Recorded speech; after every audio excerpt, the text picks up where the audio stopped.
Well, hello, good evening, and all that kind of stuff. Welcome to the show number 3. Yeah, show number 3. And here we go.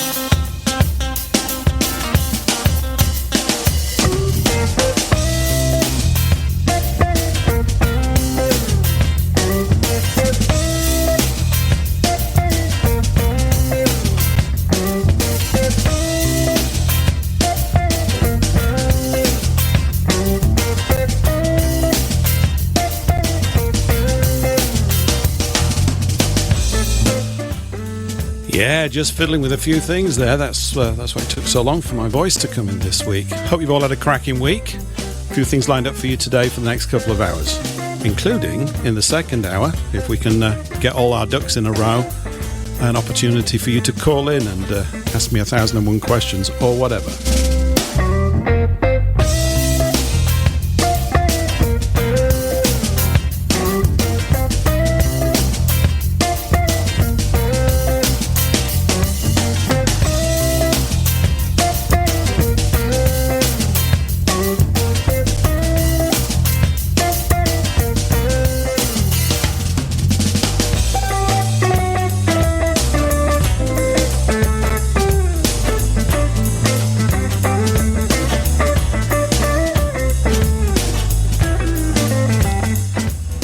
So we've got stuff about banking again, but you haven't heard anything about that here before.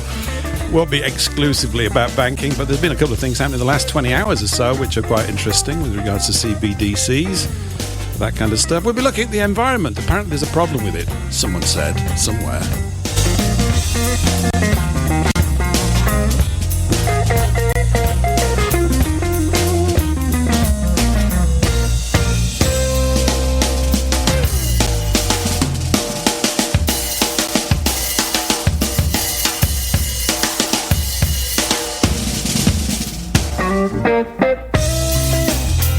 Yeah, I've had a funny, busy, interesting sort of week. I don't know what kind of a week you've had. Welcome back to the show.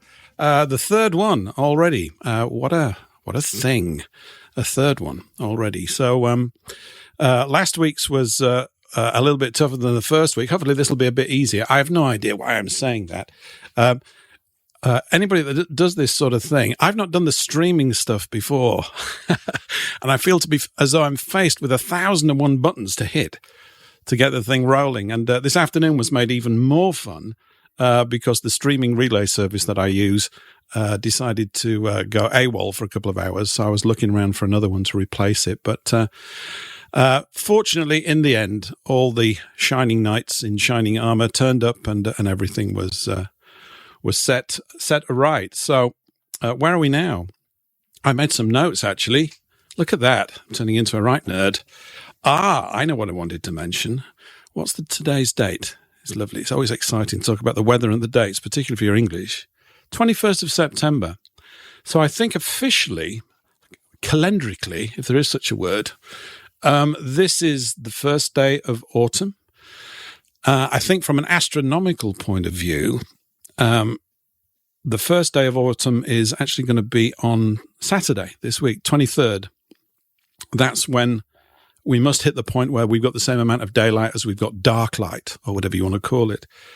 So this is it, everybody. Farewell to the glorious summer of 2023. In England, you really couldn't call it that. We've had so far in September what we always get, which is an Indian summer. And we've just had some tremendous amounts of rain over the last 2 or 3 days. But July was all rain, so we didn't have much of a summer at all. And I know everybody says the years are going by quicker and quicker and quicker. And by golly, they are. So yeah, welcome to the autumn. Next week, of course, the leaves will be blowing. And we had a lot of wind here where I am on the coast a couple of days ago, and a massive thunderstorm, which was, I've never experienced rolling thunder before. Now, if I've described it rightly, it was a period of about 45 minutes where there was literally no break in the sound. it was just crunching and banging and rumbling for about 3/4 of an hour.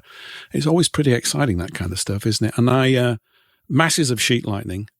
And I was standing out in the road at midnight because I'm odd. Nobody else came out. I don't know what it is. You almost like want to jump into thunderstorms. I feel as though you do. Anyway, get full of all that energy. And I thought Thor was coming back, but I couldn't see him anywhere. And no one has delivered the hammer to me anyway. So if you do come across the hammer and you want to send it to someone who might put it to good use, think of me, won't you? Because that hammer could be quite useful the way things are going. So, so autumn. And the other thing, on a sort of house cleaning note, was Telegram. There's a burgeoning, tiny, but important little Telegram group here for this show. There's just about 20 people, maybe it's a tad short of that in it at the moment. But it's slowly building up, and that's great. You'll find the link to it on the homepage of over at paulenglishlive.com. There's a link over on the left-hand side, if I remember rightly. And I was thinking today, people have started to put songs in there, which of course is quite worrying because you never know whether you're going to like them or not. But if you want to submit stuff that I may include in the show, I'm not guaranteeing it, right? If you want to submit songs that you think should be played, who knows? They might get played. There's a good chance of it. The reason is I don't have all week to sit around looking for songs, even though I've got a nice one today. Well, I like it. Nice is the wrong word, but I quite like it. And of course, it's all to do with people's musical tastes. This way, if I play something that people have been recommended and it gets a bad press, whoever recommended it, of course, will be outed on the next show and be humiliated in this limited public space. So that's always something to look forward to. So yeah, if you want to join up with the Telegram group and get hooked up, hang on just a minute. I've just had a little message. Just a minute. Let me go and have a look. Looks as though we've got a big problem here. Just hold on a second. Well, I've just received a message saying that we're not connected on Rumble. But in fact, I think I'm getting information that we are. Let me just have a look. Let me just check this. Oh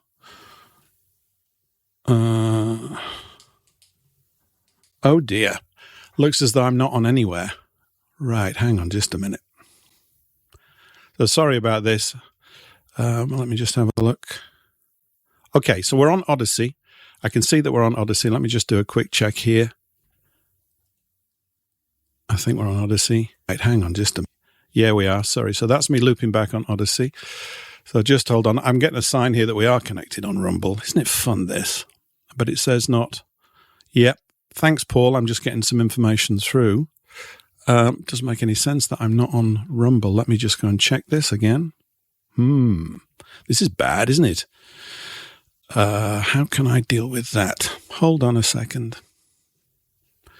Well, it says that we're connected, and I don't know why we wouldn't be. Let me just have a look. Isn't this boring? Boring as hell, this stuff. I'm going to have to get a simpler sort of situation because there's just too much to look at with all this. And when it goes wrong, which it obviously has done right now, boring as hell, this stuff. I'm going to have to get a simpler... Sorry, so the message I got says that I'm not live on Rumble, but I am. Okay, so, I am live on Rumble. So that was all boring, wasn't it? Okay, where was I? So, Paul, if you heard that, I've just checked both channels. I've got confirmation that I am, and I've just heard my own voice coming back at me, which is always a thrill. So there we go. Right, now, where was I before we had the technical trousers moment, which you always have? Telegram, I wanted to mention that. Yeah, so if you hop on over and want to join the Telegram group at some point, you can submit things and away we go, So I will look for things like that. And we might play certain things and embarrass you suitably down the line. Now, I've got several things. I didn't know quite where to start. I'm going to start off with something to do with, should we do something on banking?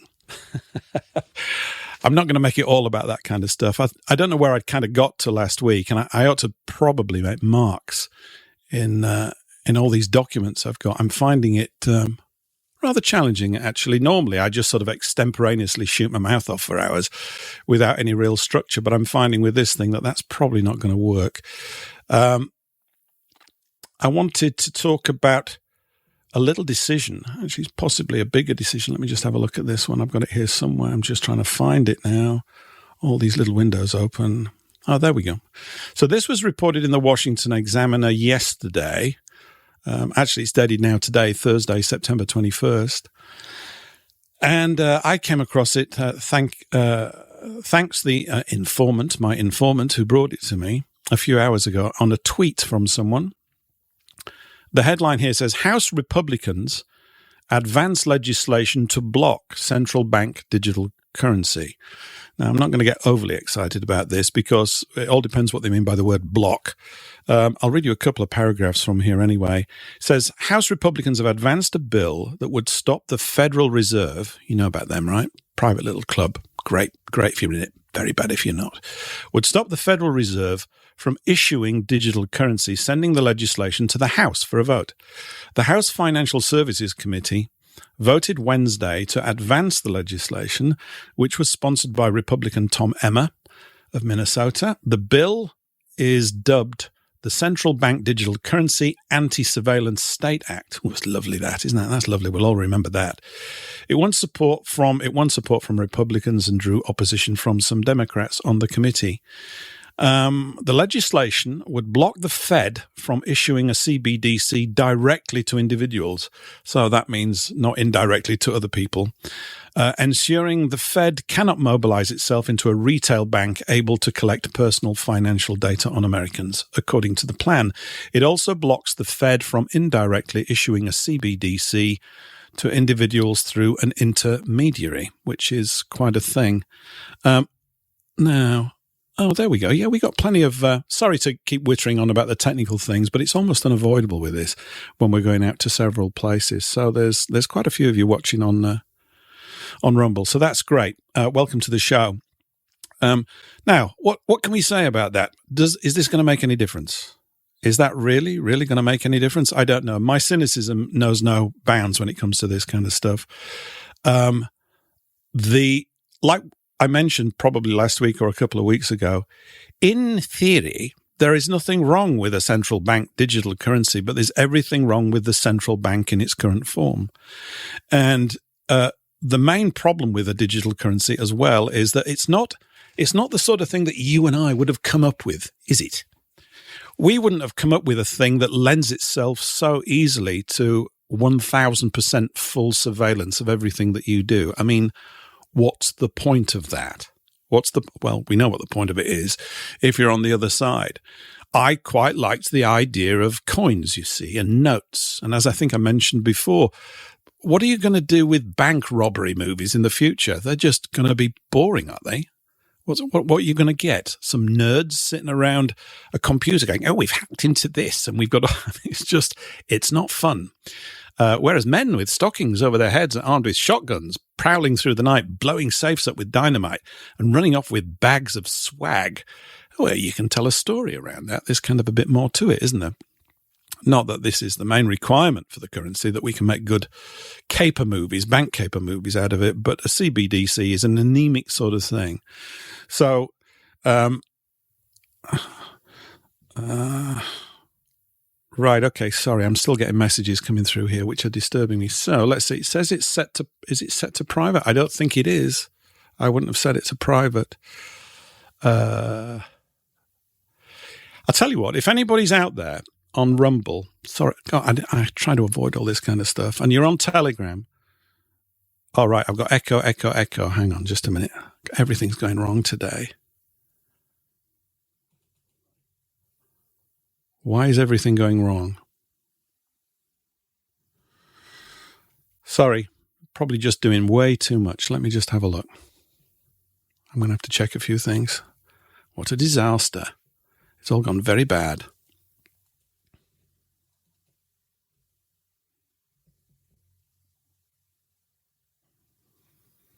I think this has all come about because of... Let me just have a look here.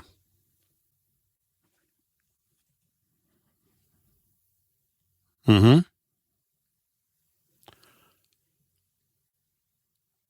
Ah. Right. I think that should have cleared that up. Right. Okay. I can see that there's a problem there. If you could let me know if the echo's gone. I can't believe they say third time lucky, but it's obviously been an absolute, it's not been that, has it? So that's very strange that that's happening like that. Why would that happen like that?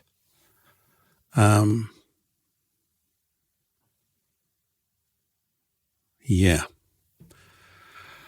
Sorry, I'm losing my chain of thought. My fixed. Great. Cool. Okay, I fixed the echo. Thanks, Soldier, for letting me know about that. Rumble, I'm getting feedback on that Rumble's fine and clear and it's public. So I'm just letting you know that.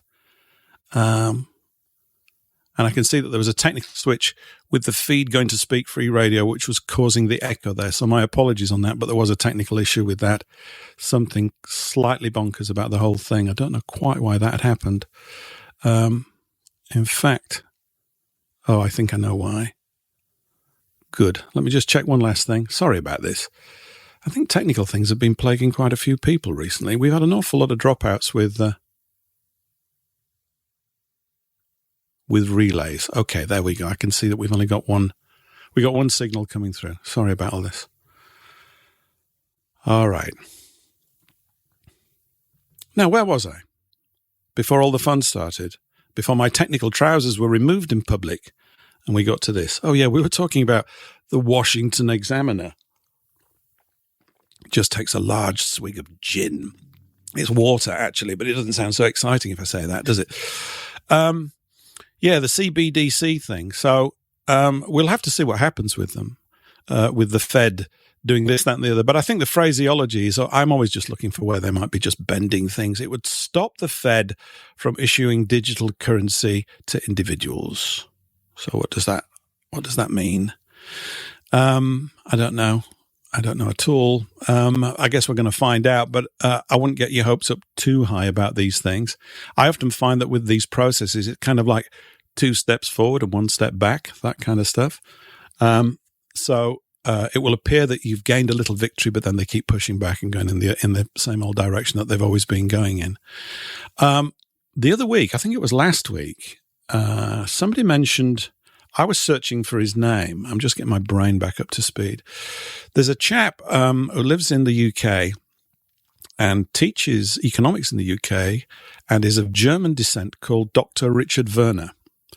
Very interesting man. And I'm aiming to reach out to him and if I can be incredibly persuasive at some point, imminently try and pull him into this space. He does an awful lot of things. He's on Telegram and elsewhere. He's the only economist I've heard in recent years, because he understands central banking, who understands the scam and has absolutely nailed it in terms of making communications about it in certain European government meetings. You'll probably find them somewhere on YouTube.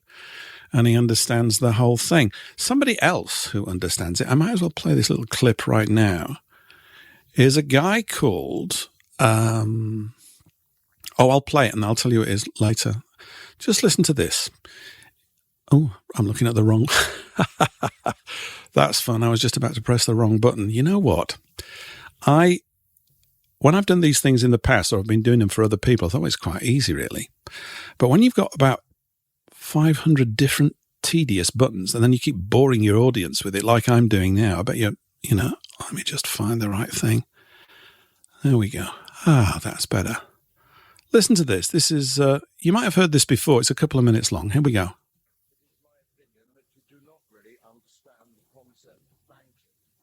All the banks. Oh, let's start again. I'll tell you what we do. Because everything's... Oh, dear, you've got to laugh, don't you? Slowly wants to take up smoking again. Takes a long drag. Let's listen to this again. Here we go. It is my opinion that you do not really understand the concept of banking. All the banks are broke. Bank Santander, Deutsche Bank, Royal Bank of Scotland, they're all broke. And why are they broke? It isn't an act of God. It isn't some sort of tsunami. They're broke because we have a system called fractional reserve banking, which means that banks can lend money that they don't actually have. It's a criminal scandal, and it's been going on for too long. To add to that problem, you have moral hazard, a very significant moral hazard from the political sphere. And most of the problem starts in politics and central banks, which are part of the same political system.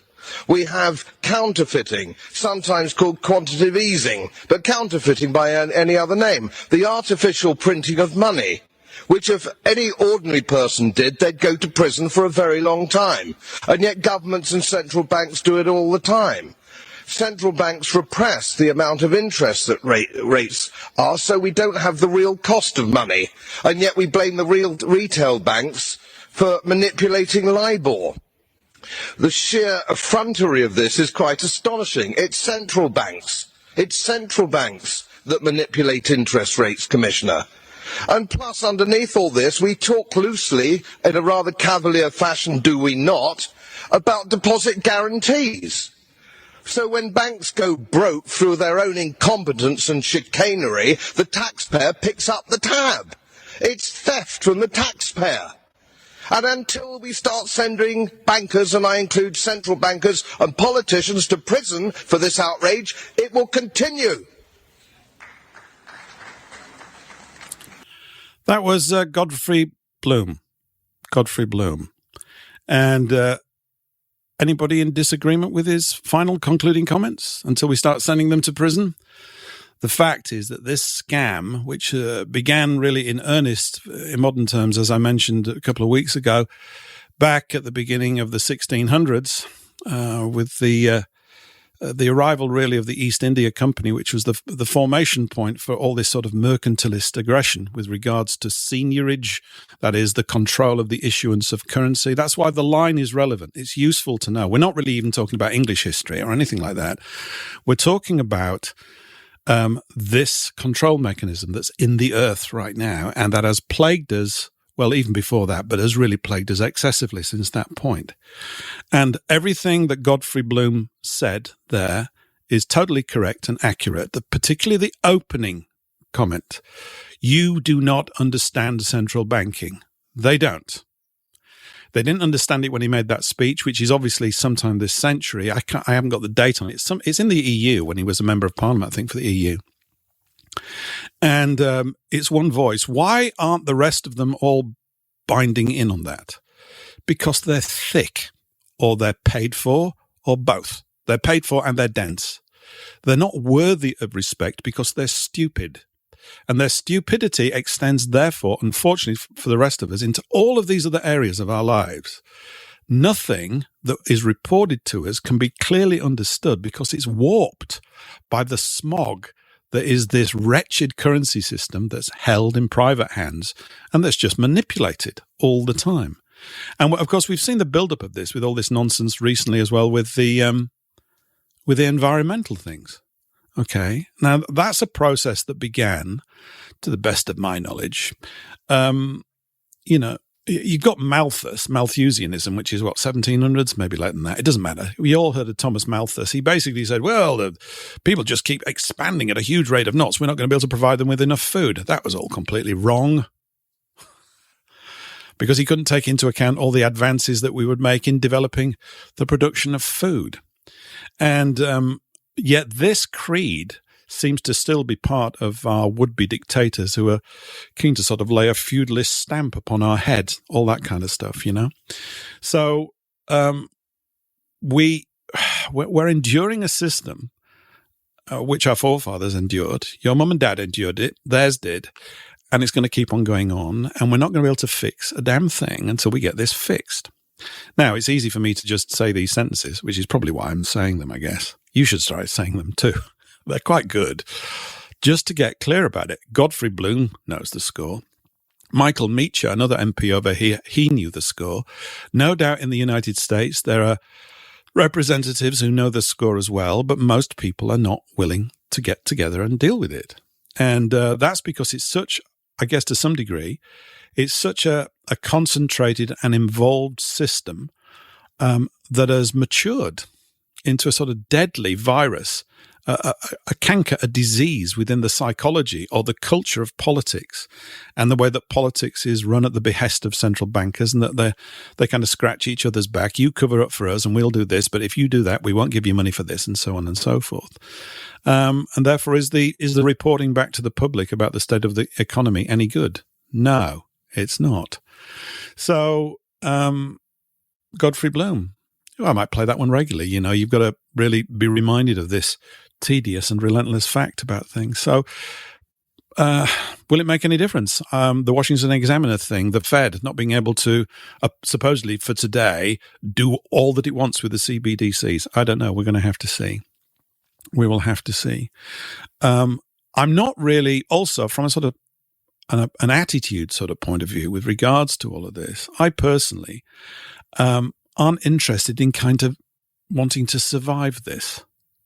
If you see what I don't want to kind of, I think we need to confront it. I don't think there is an escape route. I mean, there obviously would be numerically for a small percentage of people, but we have to find a way to get people to understand, to disengage from this.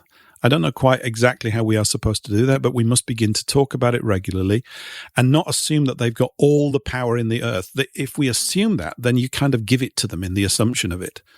And there has to be ways to achieve it. If Godfrey Bloom can speak out, then we need to get more Godfrey Blooms and more other people that are speaking out about these things, people like you, and maybe people like me, and elsewhere to begin to push this through. So, yeah, watch this space, I guess, on that one. Now, what else did I have here? There was something I had from it, kind of oh, yeah. Now, this is kind of a bridge, I guess, between the economic thing and the environmental thing. There's a chap called Martin Armstrong. He has a website called Armstrong Economics. Maybe I mentioned him the other week. I don't know. There was an article that ran a few days ago. You might have, if you're in the UK, you'll be familiar with this story. If you're in the US, maybe less so. I don't know. He took a clipping from an article in the Daily Express, which is a newspaper over here. And it's the clipping said, "Good God, is Britain really going to jail people who disagree with net zero?" And the answer is probably yes. They may well want to do that. And I got the full article here. I'll just give you a little bit. This is from the Express. A piece of legislation snuck quietly through Parliament yesterday. Now, that was last week, some point. I can't quite remember when. If we don't fight it, you might very well face jail time for non-compliance with new zero diktats on your home, writes Lois Perry. So what they're doing is, this is this thing that began really with the Club of Rome and the environmental movement back in the early 60s, is you, and I'm sure many people listening here will be aware of this, you are now to be demonized as the enemy of the environment. It's you filthy human being. You're going around breathing in and out and doing things and all this kind of stuff. And so what has occurred is that this has just ramped up. I think in the 60s, wasn't that the creation of the World Wildlife Fund? That began, and the Duke of Edinburgh, who's now no longer with us, he shuffled off this mortal coil a few years ago. But the Duke of Edinburgh was part of the originating committee on that. Also, I think Prince Bernhard of Holland was part of that. Wasn't he part of the Bilderberg group? I think he was, in 1954 when they got together at the Bilderberg Hotel in Holland. Probably the king organised it. Nice sandwiches, lots of cheese, lots of good Edam there on that day. Who wouldn't want to be a Bilderberger if there was free Edam going on? You could count me in any day. But they concocted this thing about the planet and environmentalism. We've had the rise, of course, of David Attenborough and his, was it Richard? I always get confused. No, Richard's the actor, right? David's the wonderful naturalist. Fantastic programs, absolutely brilliant. But there's been this emphasis on caring for the planet, and no one's against that. I think it's really good. But that's ultimately, of course, they had this other agenda, which is to sneak in, as it were, through the back door or psychologically into your brain, all these other things. And now we have this gibberish and this nonsense about the environment. And it's difficult to know quite what we're supposed to do about it, because I think there is an environmental problem and there is a climate problem. And the environment I'm referring to, though, is the environment that takes place between certain people's ears in their brain. Their environment is their brain environment is mangled. The climate of discourse in so-called political halls of power is also completely, it's deranged. It's deranged. They're always saying follow the science, and yet what they are talking about is self-evidently not scientific. We even had a situation, I think, here a couple of years ago, or it's actually been going on for several years. There was a report the other week that the Scots have chopped down millions of trees. They chopped down millions of trees, you see, because they keep on, I don't know what it is about trees. They don't seem to like trees. Whereas I thought trees were pretty good. No, apparently not. All to do with improving this, that, and the other. I've got a little clip, actually. Not so much about the trees. Was it about the trees? No, it wasn't. It's sort of connected to it. It's about to do with the carbon in the air, right? I don't know if you've heard this. Let me see if I can find this clip because here we go. There's a guy in Australia. Let me just check to make sure you're going to get this coming through because last time I kicked it off and we couldn't hear anything. Okay. Here we go. Yeah, I think we're all going to get this. Are we all going to get this? Yeah, we are. This is Alan Jones. Listen to this. This is a couple of minutes long. Is very valid. Young people are highly intelligent, but I wonder whether they're being told, which they're entitled to, all the facts in relation to this. When I asked, well, just around, Alice, you've been speaking for most of the night. When I asked Tanya Plibersek, was the Deputy Leader of the Labor Party and the potential Deputy Prime Minister, was carbon dioxide the big issue in relation to climate change? And she said yes. I then said, well, that being the case, what percentage of the atmosphere is made up of carbon dioxide? What is causing climate change? Is it carbon dioxide? Yes, carbon dioxide pollution is a major contributor. Okay, so can I ask you, this is not a trick question, what percentage of the Earth's air is carbon dioxide? Oh, I don't know. And I say, hang on, you don't know what percentage of the atmosphere is carbon dioxide, and yet you're prepared to stand the economy on its head to address a problem, the detail of which you don't know. So when I then explained that the percentage of carbon dioxide in the atmosphere, Alice, is how much? Alice? How much of carbon dioxide in the atmosphere? To answer the question, Scott Morrison has said he believes in climate change and that he wants to do something about it. Alice, how much carbon dioxide is the problem? How much carbon dioxide is there in the atmosphere? I'm not a scientist. I don't know. Well, hang on. If you're going to argue the case, you ought to know. It's 0.04%. And of that 0.04%, human beings around the world create 3%. And of that 3%, Australia creates 1.3%. But if carbon dioxide is 0.04% of the atmosphere, and human beings are responsible for 3% of that 0.04%, and Australia is responsible for 1.3% of the 3% of the 0.04%, it's like saying there's a granule of sugar on the Harbour Bridge. Clean the bridge up, it's dirty. Surely if a political party doesn't know the quantum of carbon dioxide in the atmosphere, what the hell are we standing the economy on its head for? Demonising coal-fired power, driving everyone into renewable energy, which is not available, not reliable and not affordable, plonking us in electric cars, giving us nearly the dearest electricity in the world when we're rich in energy resources, exporting coal so that China and India and Japan can have cheap electricity, and we sit here swallowing this ideological rubbish, putting industry at risk, jobs at risk, and burying the economy. So, there you go. That's how bad it is. 0.04% of the atmosphere has got carbon dioxide in it. And everything that we do is to be destroyed. And so let us have a look again at this Daily Express article headline. Good God, is Britain really going to jail people who disagree with net zero? Yes. Or is it just a threat? Are we to just, be gaslit about that one, which is probably the case, and, react accordingly? There are people who are earnestly doing all these things. I have no idea what to say. Is this not the same sort of mental response that people gave to being told to wear masks? Now, apparently, I think there are people that argue that certain types of masks, whatever, N64 or some high radium, would work. And I think they would, apparently. If you're into that sort of thing, I really couldn't care less, frankly.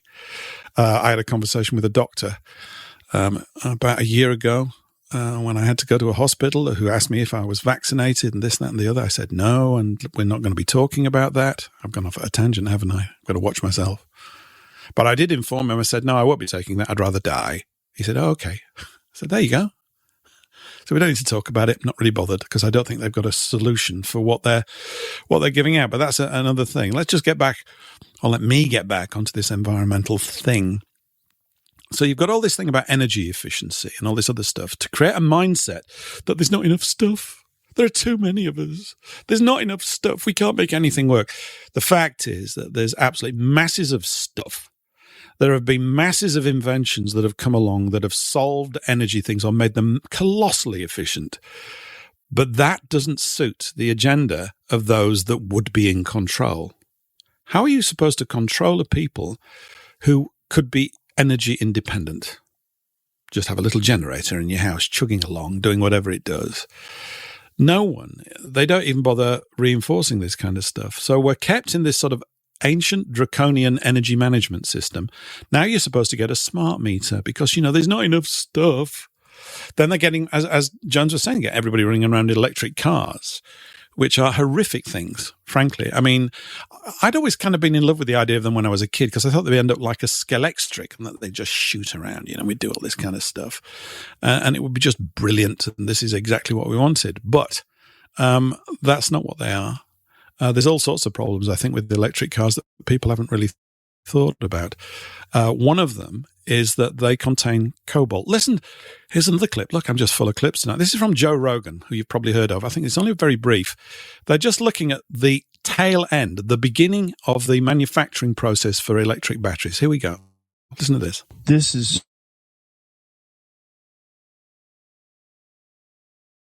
supply chain of your iPhone, of your Tesla, of your Samsung. I mean, I'm just naming those companies. Right. It's all of them, right? All of them. And here's what you need to know, Joe, about this video. I was the first outsider to get into this mine. This is an industrial cobalt mine where there's not supposed to be one artisanal miner. Now, that's the term used for people who are just digging by hand as opposed to tractors and excavators.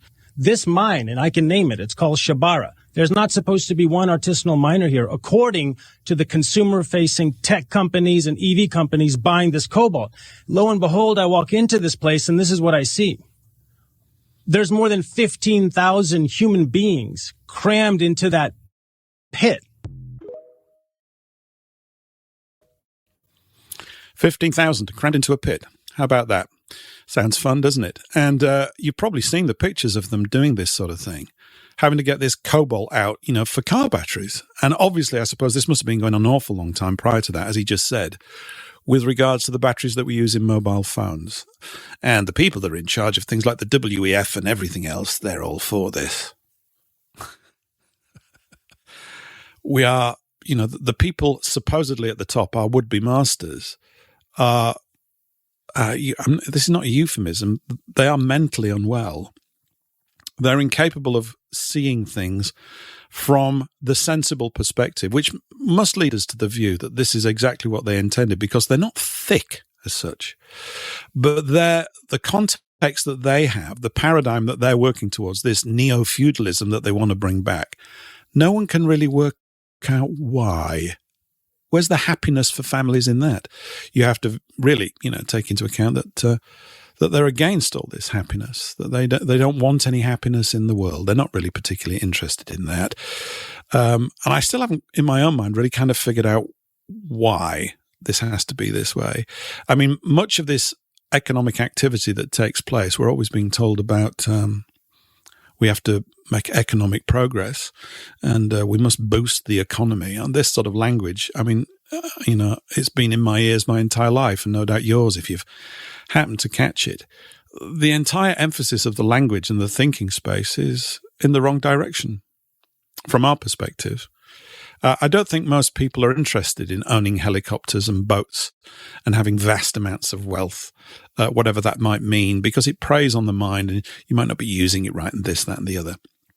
The vast majority of people don't need that to be happy. What they need is a stable space in which they can raise their children to hopefully, be the better of them in every particular way. Yet people like the WEF and all of this push for this electronic control system, this CBDC, this environmental movement, they're all interrelated. You can see all that. It's becoming obvious to everybody. They have a different agenda. And I guess we can keep on describing it forever and a day. The task as I see it that faces us is how to use our time effectively to not so much as resist it, but to build the life as we feel it needs to be built, to have lives go in the direction that we really want them to go in, which is not this. There's another dreadful aspect as well to the use of cobalt in batteries. And this may be, another key reason as to why they use it. Cobalt, in a certain condition, I think if it's radioactive, produces a thing called cobalt. It's got a number. I can't remember what the number is, cobalt 50 or something, which is reckoned to be, or I've read somewhere in the past, one of the most lethal substances you can have. It wipes people out very, very quickly. It's a radioactive particle of some sort, and it's very bad. Now, you have these electric vehicles sitting around now. They're effectively targets, are they not, for these small little nuclear devices?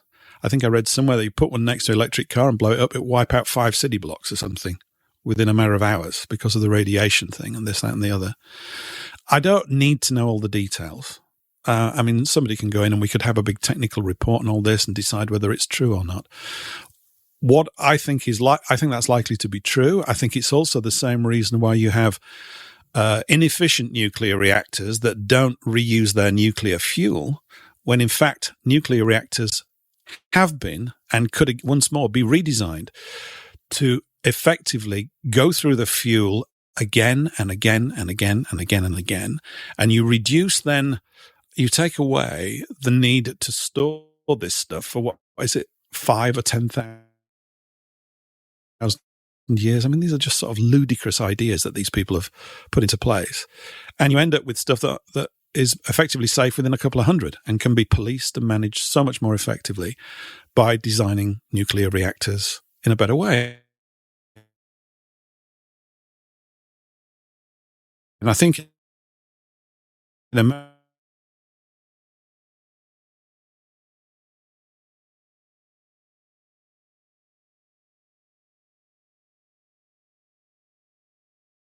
'60s or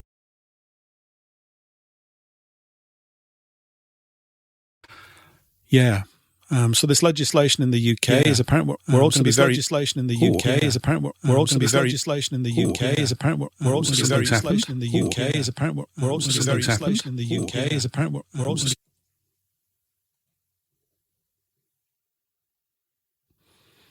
Oh, something happened there. I hope you can still hear me. Hang on just a minute. What has happened here? Just a second. I'm having a terrible night, technically. I have no idea. Everything went fine the first the first couple of run-throughs from this point of view, but I'm just getting echoes and feedback and all sorts of nonsense happening. Let me just check something. I was just getting suddenly my voice decided to start flying back in my lug holes again, which was a bit weird. Why is that? Okay, you can still hear me. Yeah. Anyway, makes you lose your thread of thought. Okay. And I'm getting too many messages through and I can't really cope with them. Oh, okay, fine, that's cool. You know what? I need a producer. It's not that I can't do this, it's just that I can't do this and do the show at the same time. Anybody else had that problem? Answers on a postcard, please, too. And, yeah. Anyway, nice train. Do you like the train? I love the train. Maybe I'll hop on over. Let me just bumble around a bit here. Let's see if I can actually see anything. Any comments and rumble and stuff. Not that you're probably making them. I don't really know. Let me just have a look here. All right. And then we're also on Odyssey. Oh, that's what happened. I see. Ah. If you could only see what I can see, you would be massively disinterested in it.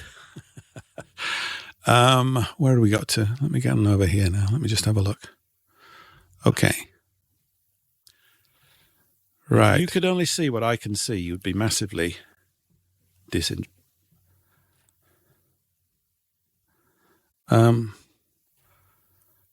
I've definitely set something up wrong here, as there's nobody in the chat at Rumble, and normally there would be. So I think I've just completely cocked up tonight's show. What could we do? Yeah, I think maybe... Oh, well, never mind. We'll just have to bumble along. But this has been a bit of a disaster, technically. I don't know quite why it's been so bad. I think it must have been... It was definitely the loss of that streaming account. I had to do some other things, and I probably missed something along the way. I suspect, going forward, that I'm going to have to limit it down to just one platform at the moment, because it's obviously proved to be a bit problematic, biting off more than I can chew, although I had no reason to suspect it would go pear-shaped, simply because the previous 2 weeks it's all been fine, actually. It's not been too bad at all. So if you are catching this, yeah, okay, the numbers are all down. So I think I've just done something ridiculously wrong. Very, very, very wrong.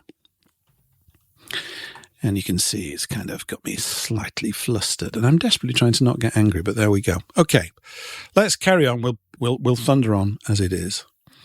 Where are we now? What time are we now? Look at that. Nearly half the show's gone. I've spent most of it telling you about my technical trousers dropping down in public. Not too much fun, I can tell you. Let's have a look here. Oh, people are telling me my tech issues exactly mirror theirs. Thanks, soldier. I have not, yeah. And things that I was listening to over the weekend, a lot of people were having tech issues, dropouts and all sorts of things. So there's nothing really fundamentally different from what I did last week. Hey-ho. Okay. Welcome to People on Odyssey. Thanks for writing comments. Thanks, Aunt Sally and Night Nation Review. Nick, thank you. In this... okay, has it still got the echo on SFR? If anybody could let me know if Speak Free Radio is still enduring a terrible echo. It shouldn't be. It really should be enduring a terrible echo. I've no idea why. We've been using the same setup as everybody else. Ah, well, what fun. 2 hours show, but basically 30 minutes of it is me telling you about technical things. Okay, there's no echo on SFR. That's good. It's gone. Cool. All right. Tell you what I'm going to do. I'm going to read one last little thing here. Then we'll play a track, and then I'm going to see... Gulp. In fact, given how it's all gone tonight, it's probably not wise. I'm going to see if we can actually take some calls in through the studio. Let's see if we can do that. If we're going to have a cock-up, technically, we might as well really go the whole hog and just completely bugger it up. Have you heard of a thing? I'm going to read something here. Because I think this is... I've read this on and off for years, and you may be familiar with it, but it always bears rereading. It's a piece, an extract from work done by Michael Hoffman II. And it might be an extract from, or it's certainly written around the time when he did his first book called Secret Societies and Psychological Warfare. It's a very useful book. It's not very big. It's only a couple of 100 pages long. And it's just very useful. You're introduced to such concepts as twilight language and the psychological processing of people, which is what we are enduring right now. I'm enduring other things as well, but we're certainly enduring that. I want to just read you this. It's an extract, as I said, from it. And it's about this process called revelation of the method. So I'm just coming in halfway through a paragraph here. It says, "It is risky to reveal to the people what has been done to them by the gangster class that lords it over them. Bankers, media, all these guys, right? Patently, in the wake of the revelation, the risk is one of reprisal, retribution, and rage by the people." Recognize those things with the COVID thing that's going on, right? But where there is little or none of that, then the cryptocracy has tripled its hold on the minds and hearts of Americans, and by extension all of us now, because this is being processed all around the world. It has strongly hinted about the mass murder that it committed on September the 11th in New York. And yet, there are few significant repercussions. This non-reaction tends to demonstrate that the people of the US accept, at the subliminal level of their consciousness, that their own leaders are mass murderers of their fellow citizens, and mostly what they do in return is shake it off and head to the shopping mall. Recognize some of this? We've all got it going on to a greater or lesser degree. And then there's an example which I think is incredibly thought-provoking and useful. It is as if a bank robber were to stand in the town square and declare, "I robbed your bank." He then provides the citizens of the town with the phone number of the sheriff's office and makes himself available for arrest. Rather than call the sheriff, the people are shocked, awed, confused, and deranged by the audacity of the robber. The next day dawns and finds the bank robber now an official at the bank. The people recall something peculiar and vaguely sinister about him. An eccentric schoolteacher, along with the village idiot and the town drunk, proclaimed the new bank official to be the crook who robbed the bank. The citizens aren't sure, and the bank robber himself flatly declares that it was a dark-skinned foreigner with a large moustache who robbed the bank. The robber now makes no reference whatsoever to his previous day's confession and takes up his official duties at the bank with aplomb. Nice word that, A-P-L-O-M-B, aplomb. Gradually, as the citizens patronize the bank as usual, and the robber continues as an official of the bank and warns the citizens that if they do not support him, the bank will be robbed again, the citizens of the town become slightly deranged, exhibiting characteristics of paralytic apathy, amnesia, and abulia, and suffering from mysterious terrors. When Christ said, "Ye shall know the truth, and the truth shall make you free," he was referring to those persons possessed by the spirit of the one true God, Yahweh, not the spirit of Janus, the God for whom the revelation of the truth is but an arcane tool for the enslavement of mind and spirit. This is the essence of the revelation of the method of human alchemy, and that's originally was on revisionisthistory.org, which was Hoffman's site at the time. It might still be there, I don't know. Final quote here. Revelation of the method concerns mind control in the last stages and at a very high level. When you tell someone what you are doing to them, murder, mayhem, kidnap, rape, you name it, injecting you with a vaccine that's going to kill you, but I'm not going to fully confess that, and they do nothing to stop you or protect themselves, you have created a doubly enslaved subject. So this stuff is, it seems to me, pretty important. And that's really part of the sort of the subconscious programming we've been undergoing, particularly over these last few years with what's been taking place. Here in the UK, there was a thing about 2 or 3 years ago with Boris Johnson, the then incumbent Prime Minister, who apparently had got COVID and he disappeared for a couple of weeks. Looking grotty or something. And apparently we'd also had the photo shoot of him apparently, having a jab or something. Yeah, right. Who cares? When he came back, though, to me, he looked like a changed man. He looked a very unhappy man this is just me. I'm projecting here. This is what I saw. He made some kind of statement. This had been maybe, May 2020 or something? I can't remember. 2 or 3 years back now when this thing was in full sort of, hysterical mode. And my supposition is that whilst he'd had his time off, he was given extremely clear and firm words about what was going to be done. And I think he might have discovered that he didn't really like it. They are basically telling us to our face what they're doing and then pretending that they haven't said it. And this is why you had Fauci, that, little demon over in the States, everywhere 18 months ago. Then he's disappeared. It's all been quiet for a bit. Now, apparently the rumor is that they're going to bring it all back and people will still know not what to do and so on and so forth, those sorts of things. So that's kind of, part and part. So that's revelation of the method. it's being done to us all the time. We're being told what's been happening to us, and we're being turned over accordingly. So, you know what? Tonight's been fun, has it? There's still an hour to go yet. What am I talking about, right? Okay. I think it's time for a little song, so I'm going to play one. This is about 3 minutes long. This is, who is it? It's Catherine Ashcroft. It's Catherine Ashcroft.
That was Catherine Ashcroft and Morris Dixon. Morris Dixon was on the guitar, and Catherine Ashcroft playing the Uilleann pipes, Uilleann, I think, which is obviously connected to part of the same instrument family as the bagpipes, which I'm a bit of a sucker for.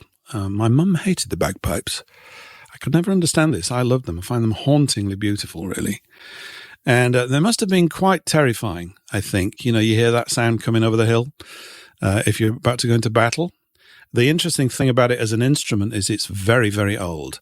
They've got bagpipes in Spain. In fact, all around the sort of that edge, where the Celtic edge of our people lie around the coast of Europe, you have these instruments going back. The Spanish ones are a bit smaller. And this is the sound, I think, the battle sound of the Israelite armies from 2,000 or 3,000 years ago. my guess, I think there's people who have written papers on it, so it might be less than a guess. It's a sort of semi-educated observation, but there we go. I love that kind of stuff. I love all sorts of stuff, really. So anybody that hates that stuff, write in, join the Telegram group and say, this is absolutely driving me mad with this Ulian pipe nonsense, and do that accordingly. Okay, so I've just done something rather foolish, or I'm about to. I've never had so many things go wrong. I just thought I'd share that. And I've never had to say it so many times. And whenever anybody else is saying it on a show, I'm always gritting my teeth going, can we stop talking about the technical crap? But I must get one of those technical people, those things that exist. I must be able to buy one off a shelf or something and just have them all chained up, controlling all the knobs and everything, or whatever it is that they have to call. So there's more things to cover. But if you get the urge to call in, we might as well go the whole hog. And if this cocks up as well, then at least I've got all the stuff out of the way in one go. You need to go to, because it'll redirect, go to paulenglishlive.com/call, CALL. That's paulenglishlive.com/CALL. It'll bring you through to a StreamYard studio. And I will patch you in, and we can have a chat if there's anything you want to have a chat about. And if there isn't, that's fine too. But I thought we'd give it a go. I've been playing around with trying to take calls in by telephone numbers as well, which we could do, but I think I'm just going to be asking for it if we do that tonight as well. Had other things gone smoothly, I would have probably given it a go, but not tonight. So there we go. So you can do it on your smartphone. If you've got a browser on your phone, so it's really for net connections only, obviously. But I guess, you have to be on the net to be listening to this thing right now if you're still with us and managed to wade your way through all the technical stuff. So that's it. And I think I have one of these fancy little buttons. I'm using this thing called OBS. Isn't this dull? Or is it dull? Let's have a look at what we've got here. Have I got this? Is this going to work? Yeah, there we go. Now, apparently, if I fade that in, there you go. Look at that. I guess the only people that can look at it, from what I'm being told, is Odyssey, as the Rumble stream is up and down for whatever reason. I think whatever it was that there was a problem with my stream relay service today, it's kind of spooked the whole situation. I'd normally be set up well in advance, and shut up about the technical things, Paul. Nobody gives a shit. Right. Let's just have a look. So, yeah. Okay. Do you like the train? I love the train. That's a steampunk train. I'm kind of into that old stuff because anything to just run counter to modern, progressive, technical bleh, which is incredibly dull and boring, beyond belief dull. This modern, soulless sort of nonsense world that they're trying to build for us. I'm not really interested in it all. Okay, well, at least the fading works, so something's working, or whatever. So yeah, but right, okay, sorry. Now where was I? Did I have anything else to talk about? The whole hour to go. I did actually. There were other things.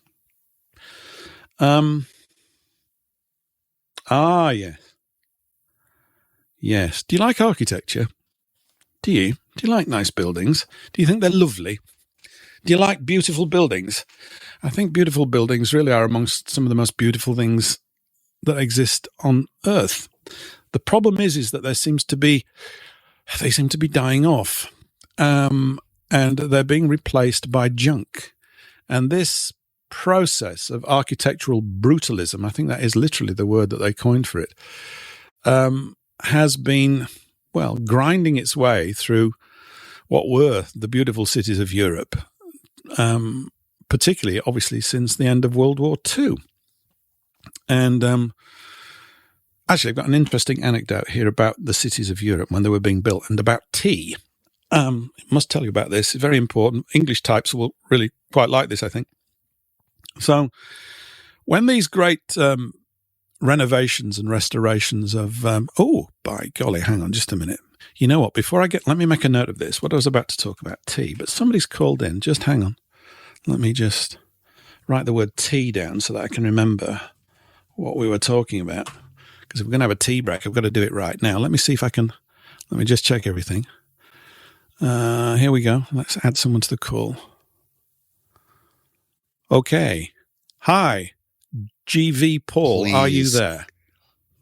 Please continue talking about what you were talking about. I don't want to interrupt. The show is great. I love it. Cool. That's great. Well, that's fantastic. Okay, so that was the first call we've ever taken, and I'll take you out. I'll take you out, Paul. Thank you. Hang on just a minute. So you can still hear it there. I think if I do that, you can still hear it, can't you? Yeah, you can. Okay, tea. The English and tea. Where did it all come from? Well, of course, it came from India, and of course, there were all those spice roots and everything, and we kind of got it into tea. But it turned out to be a secret weapon for the British. During the 19th century, particularly when you had the arrival of things like the laying of electric cables and the laying of gas pipelines and stuff, and the redevelopment of major cities to accommodate these things, and the advancement in new high-quality sewage works. Everybody thinks of, what's his name, Bazalgette's. Still there to this day, the sewage system he laid in Victorian London. Amazing piece of engineering work, right? You know, when it all comes down to it, if you don't deal with the poo or the technical problems, you get covered in it, okay? So yeah, you've got a lot of guys working in pretty unpleasant situations. You've got the roads half dug up. There are horses going around pooing and peeing everywhere, okay? You've got gas, leaking gas pipes. It's a bit hazardous, not very good for your health. And this was going on all over Europe. But in England, or certainly in Britain, the days lost to illness were about 1/3 of those of anywhere else across mainland Europe. Now, for why? Why might that be? I can hear you say. Why, the killer weapon was tea. Seriously. And the tannin in the tea, they found that by drinking tea, the tannin would line the stomach. Or at least this is, I've read a report. I don't know whether they actually looked in stomachs and said, my God, your stomach's full of tannin. But this was the assumption or the implied understanding of it. So they started drinking tea. The stomach gets lined with tannin, and it impaired the airborne viruses causing diseases amongst the workforce. So they lost a lot less days due to illness because they weren't getting ill as much. And it's because of this that the tea break in England was instituted. It was actually made a regulation amongst building crew that they had to drink tea. They had to drink it. And so the tea break came about as a kind of institutionalized thing. And it's leaked its way all over the place, you know, in terms of afternoon tea and morning tea. And I drink it all day long, really, from morning, well, certainly through to mid-afternoon. A life without tea would be a little bit tricky, you know, a little bit testing. But there you go. That's how we got the tea break. At least you learned something tonight, you know, marvelous. What was this? Yeah, so tea, fantastic. In fact, I probably need to promote Laura Towler's tea. How about that? Great name. Laura Towler makes her own tea, independent English tea. I haven't bought any yet, but I ought to. I've often thought they ought to do tea towels. She should do tea towels and call them tea towlers. So you can have that one as a marketing gimmick. I think it'd be great. Don't buy a tea towel, buy a tea towler. Be great. But tea's pretty important. Now, what was the other point I was going to actually talk about something sensible. Oh, yeah, we're talking about architecture, weren't we? Well, I was droning on and on about it. Architecture, isn't it wonderful and marvelous? Now, it probably hasn't escaped your attention that much of the modern stuff that's going up is absolute crap. Soulless, steel, glass junk. And that's the way I view it. I just think it's junk. There's a program. Actually, I'm about to get rid of most of our TV very soon. I've decided to take the plunge for a bit.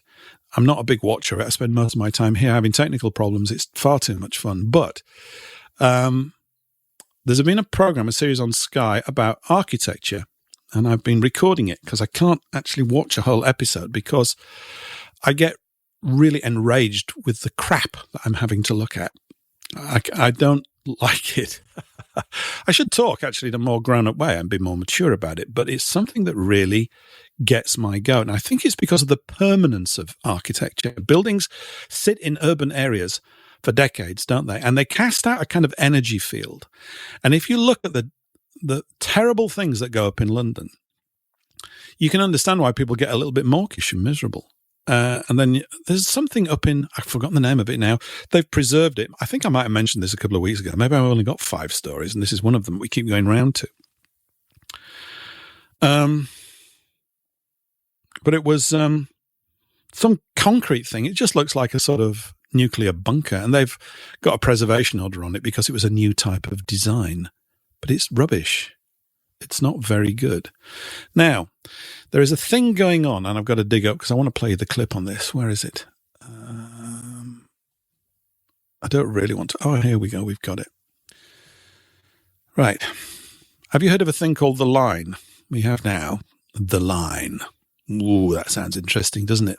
The Line, the city of the future. You're beginning to imagine something wonderful. Are you thinking, hey, I bet it's just a city that's in a line? You've got it. Genius, eh? Genius. Brilliant. It's not any old line, though. This building is going to be enormous. 175 kilometres long. That's quite a line, isn't it? Supposedly, that's how long it's going to be. And 500 metres high and 80 metres wide or something, and can house millions of people. Millions. There's an 11.5-minute video of it on YouTube, but I'm just going to play the first 30 seconds of it. That's all we're going to do. Hang on just a minute and see if I can beam that into the... There we go. That will go into there as well. Just listen to this. And I'm going to stop on a particular comment. The Line is going to change things for the better because we can implement global best practice into every element of the city. We are working with the best architects and planners from around the world in order to take all of the learnings we've inherited from other cities and create a new city from scratch. At The Line, we're working on building an urban model which provides unprecedented livability, a model for nature preservation and sustainability, all while providing a unique environment for economic growth. Wow. A unique environment for economic growth. Something I am suggesting we don't need. We don't need economic growth. It's a bizarre idea. I'll put the link into the Telegram chat because that's going to become the base for now until Telegram turns around and bites us all, which it will do, by the way. One day it's going to do that. But for now, we just ride that donkey until it falls over. What is this thing about economic growth? Really? It's like a mantra. We've got to economically grow. I have we've all got physical bodies, right? And when you start off in life, they're a certain size, quite small, actually, pretty small. You're a small individual, a small people.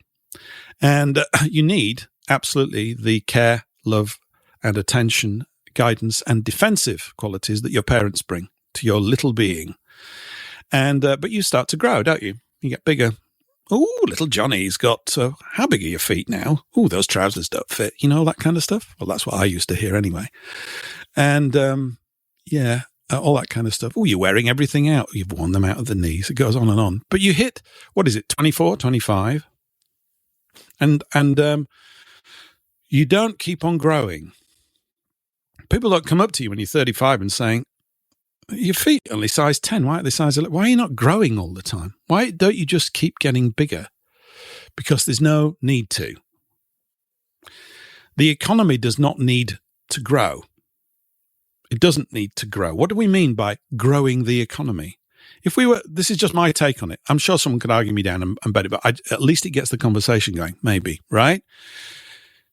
What's this thing about eternal relentless growth? If you look at what you need in life, it's actually not a big list. And if it was supplied honorably and decently and in a timely and qualitative way, you wouldn't want for much more.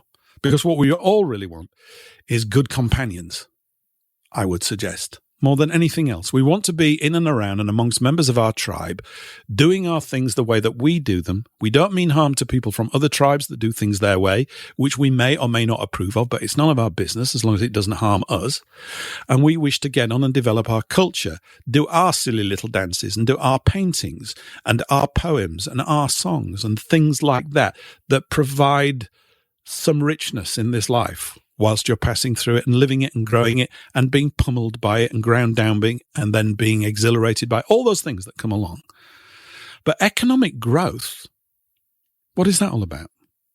We all got to get helicopters, do we? We don't need this stuff. And I think the phrase economic growth is purely a byproduct or to a great degree because of fractional reserve banking and the levying of interest on loans. The economy, you see, has to always keep expanding to generate sufficient things so that there's sufficient money, supposedly, to pay off the loans plus the interest to keep everything balanced. And it's like I mentioned earlier on, we have been inducted into the cult of mammon to keep the economy going, and that's all the news angle you ever get. This is the only angle it's ever put out, right? So that people now are working ludicrous hours to keep the economy growing. What was the point then? What is the point of creating so-called labor-saving devices if everybody's working more and more hours and can't afford a house? What argument are you supposed to be faced with? You're all lazy. People aren't lazy. They're not lazy at all. We all have periods of laziness, and most of us, I suspect, don't like it. But it does happen from time to time. But lazy? People want to live life and do things, don't they? I do. Well, I used to. I don't know what I want to do now. I just have technical problems, which is maybe, coming to my space. But the idea of economic growth being the focal point for all things is just a bit silly. I know we have to play a game down here, and this happens to be it. But all of this push for efficiency. Now, if you go and look at this building, the line, I don't know what you're going to say. It's just a big, long box. They've got guys walking around saying, I'm a progressive or I'm a futurist. They have urban planners. Every sentence that they utter is repulsive to me. Every single one. This thing, when it goes up, before anybody gets in it, needs burning to the ground. It's an abomination, 175 kilometers long piece of techno junk in which they're going to house 9 million people. And what do you think they're kind of telling you? This is our new prison system for you. Isn't it marvelous? It's progressive for us. We're not going to be living in it, but you will be. I don't think so. I don't think we need any of that kind of stuff at all. So that was that. Now, I got another clip concerning the same thing. I'm just being cliptastic today, really. Let me just have a look. Where's this other one?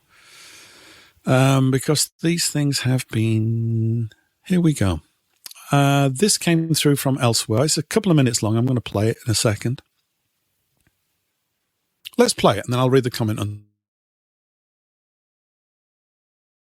underneath it. Here we go. So this video is a video of the line, which is really the revolution in urban design that NEOM is pioneering. And we can talk a little bit more about that as we go through the rest of the panel in this session. So when I'm looking at this, it's a grid infrastructure. Yeah, so basically the way it works is it's 170 kilometers long, 200 meters wide, 500 meters high. Wow. The height is from the sea level. So as you go inwards and the topography actually goes up, then the height of the actual building structure reduces until you get to the mountains where it actually, you no longer have a mirror line. The idea is about what we call zero gravity urbanism, which is not necessarily having to be linked and anchored to a ground. How can we think of cities that go vertical and not only horizontal? This has many benefits. It's 5 minutes walk from all of your needs. Each module is 800 meters wide, and each module will take 80,000 people on average. Obviously, some are going to be more densely populated than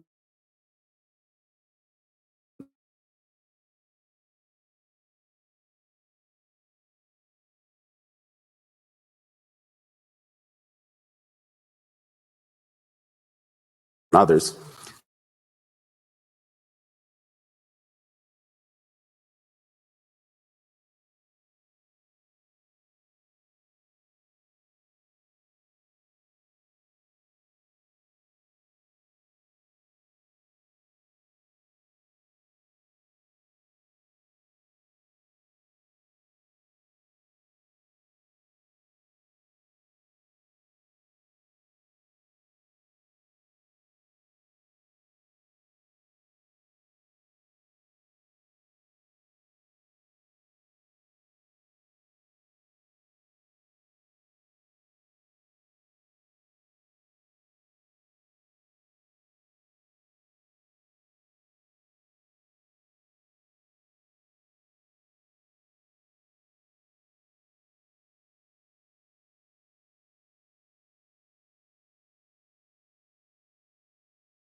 Yeah, I'm just going to read the comment here. I don't know whether they put it. I think they probably did. Yeah, I'm just going to read the comment here. I don't know whether... Oh, hang on just a minute. They put it. I think they probably did. Yeah, I'm just going to read the comment. There we go. I've got a thing. Oh, I know. I'm sorry. I keep on getting something tripping up. Let me just read this comment. Oh, boy. I can't wait for a drink. This is the comment under that video that you just heard. Once your self-appointed technocratic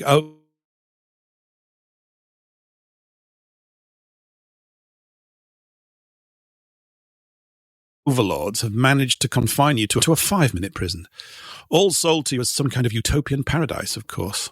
No. Don't you find it alarming that these globalists are out your future in such intricate detail and didn't even bother to ask for your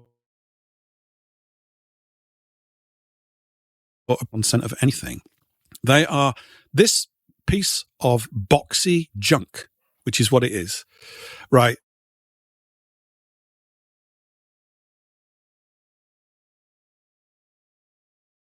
Just needs to be burnt down before, as I said, before anybody gets into it. It's absolutely. So 175 kilometers, what did he say? 200 meters wide, 500 meters high, with 9 million people in it.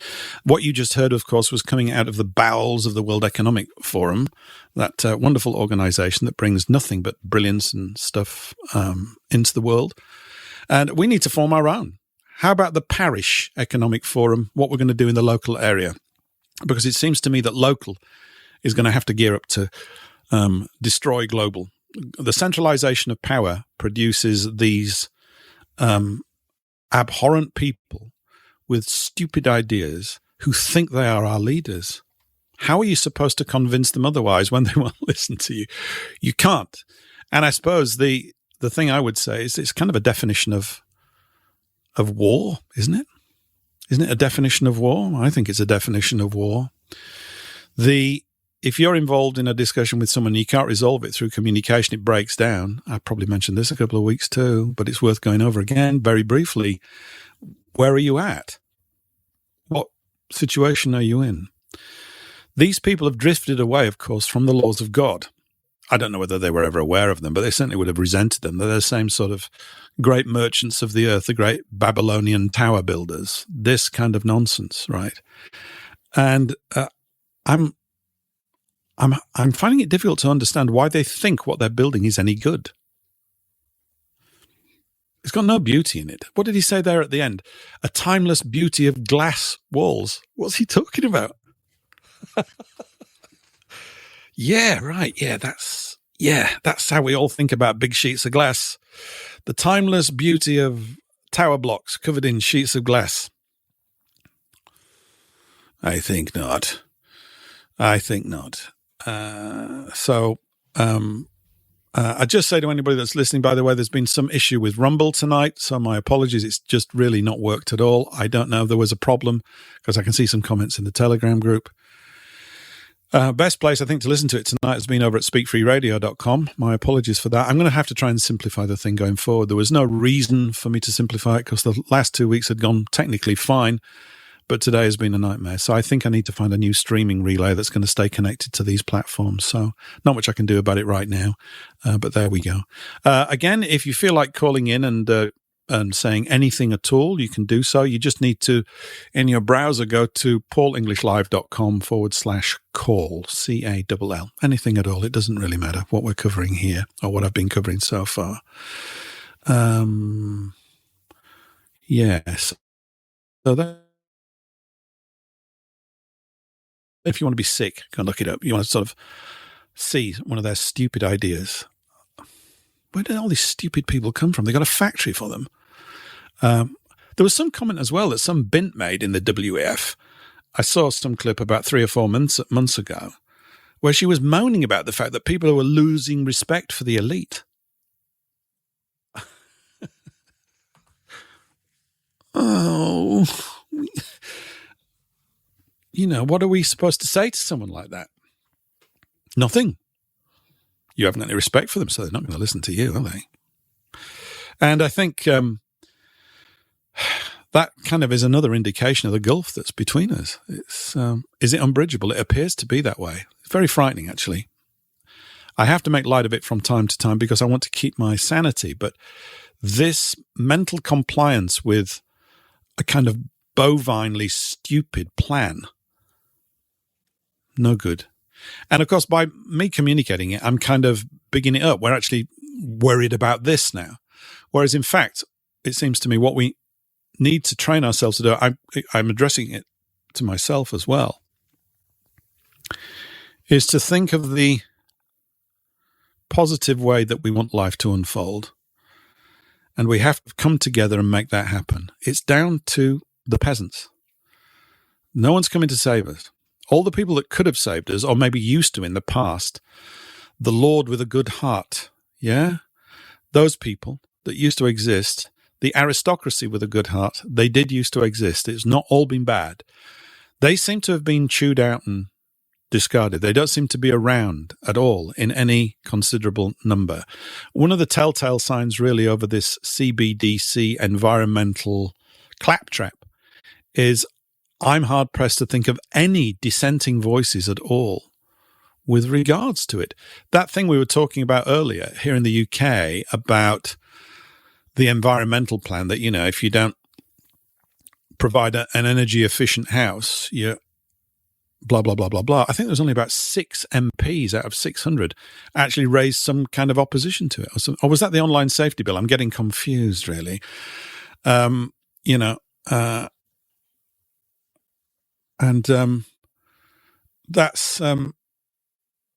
sorry, I'm getting distracted. I need to find a new way of working on these shows because this isn't working, is it? I find that when I'm reading things in the chat, I lose my thread. I'm not very good at this. I'm obviously a bit of an old duffer, and it's not working out so well.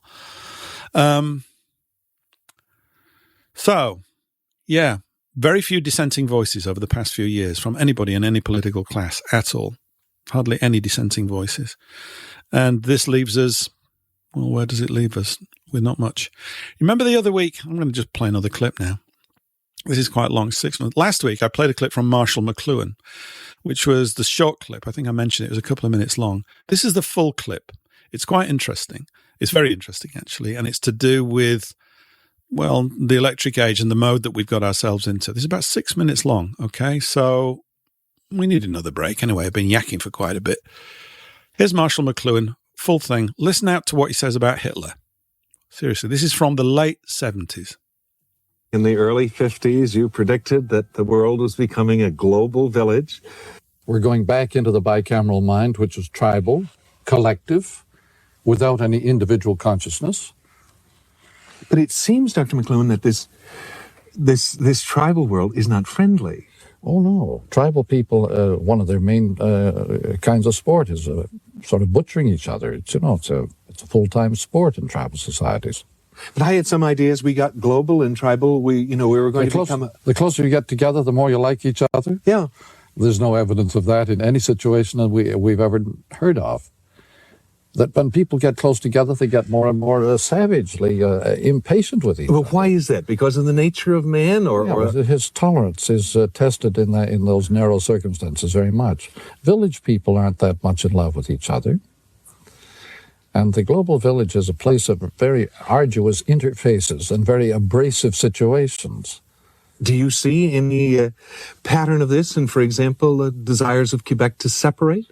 I should think that they are feeling very abrasive about the English community and about the way the American South felt about the Yankee North 100 years ago. And is this distancing, is this going to be a pattern right around the world? Apparently, separatisms are very frequent all over the globe at the present time.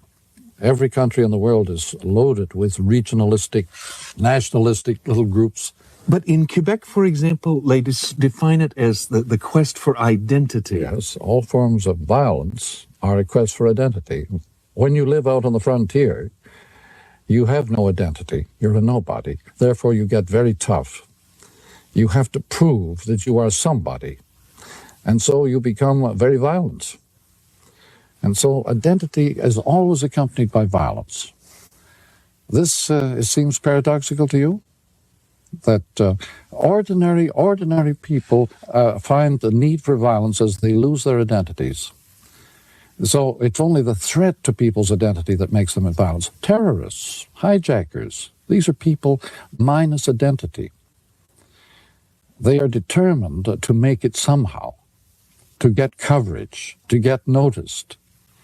And all this is somehow an effect of the electronic age? Oh, no. But people in all times have been this way. Mm-hmm. But in our time, when things happen very quickly, there's very little time to adjust to new situations at the speed of light. There's very little time to get accustomed to anything. One of the big violence makers of our century has been radio. Hitler was entirely a radio man and a tribal man. And what does television do then to that tribal man? Well, I don't think Hitler would have lasted long on TV. Like Senator Joe McCarthy, he would have looked foolish. He was a very hot character. And like Nixon, made a very bad image on television. He was far too hot a character. Much better on radio or on the movies. Not bad on the movies, which will take quite hot characters. But Nixon was hopeless on TV. The investigations now of the CIA and the FBI and even our own, God forbid, RCMP, has this anything to do with the electronic age? Well, yes, because we now have the means to keep everybody under surveillance. No matter what part of the world they're in, we can put them under surveillance. It has become one of the main occupations of mankind, just watching other people and keeping a record of their goings-on. And invading privacy. Invading privacy, in fact, just ignoring it. Everybody has become porous. They got the light and the messages go right through us. As, by the way, at this moment, right, we are on the air, and on the air we do not have any physical body. When you're on the telephone or on radio or on TV, you don't have a physical body. You're just an image on the air. When you don't have a physical body, you're a discarnate being. You have a very different relation to the world around you. And this, I think, has been one of the big effects of the electric age. It has deprived people really of their private identity. So that's what this is doing to me? Yes. Everybody tends to merge his identity with other people at the speed of light.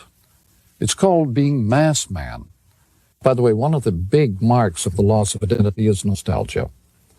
And so revivals on all hands in every phase of life today. Revivals of clothing, of dances, of music, of shows, of everything. We live by the revival. It tells us who we are or were. Do you feel that the fact that you and I have enjoyed the rewards of literacy, that we are more protected against television than... Yes, I think you get a certain immunity. Just as you get a certain immunity from booze by literacy. The literate man can carry his liquor, the tribal man cannot. That's why in the Muslim world or in the native world, you cannot... booze is impossible. It's the demon rum. However, literacy also, though, makes us very accessible to ideas and propaganda. The literate man is the natural sucker for propaganda. You cannot propagandize a native. You can sell him rum and trinkets, but you cannot sell him ideas. Therefore, propaganda is our Achilles heel. It's our weak point. We will buy anything if it's got a good hard sell tied to it. What now, briefly, is this thing called media ecology? It means arranging various media to help each other so they won't cancel each other out, to buttress one medium with another. You might say, for example, that radio is a bigger help to literacy than television. Mm-hmm. But television might be a very wonderful aid to teaching languages. And so you can do some things on some media that you cannot do on others. And therefore, if you watch the whole field, you can prevent this waste that comes by one canceling the other out. In 15 seconds, I've got one question for you. How much television do you watch? Whenever I get a chance. Not too often. Marshall McLuhan, watching television whenever he can. There's a very bright and intelligent man. I'm sure many of you already knew that anyway, but those are really good observations. So Hitler would have been bad on TV. Well, there you go, huh? Not good, too hot. And radio aids with literacy. I think I'd be pretty bad on TV. I mean, if the technical problems were amplified, it would be a joke. So we'll just try and stick with the sound for now.